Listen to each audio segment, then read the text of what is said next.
marine ecosystems in the country, not only for our enjoyment, but for the benefit of nature, livelihood, and cultural conservation.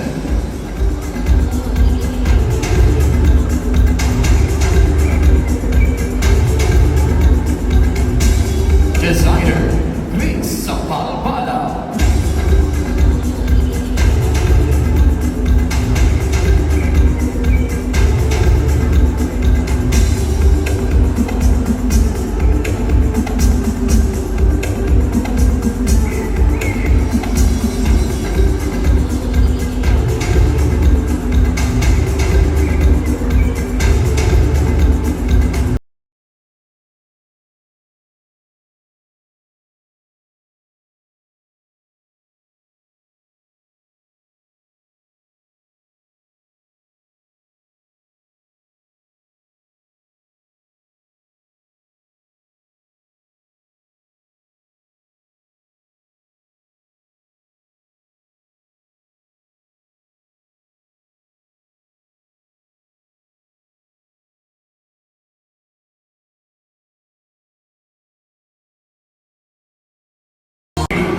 The majority of them, known to the locals as Halo, are located in the isolated regions of Tacloban and Region 8. In the face of difficulties like destruction and climate change, the monitor lizard Halo serves as a reminder of the significance of resilience and adaptation for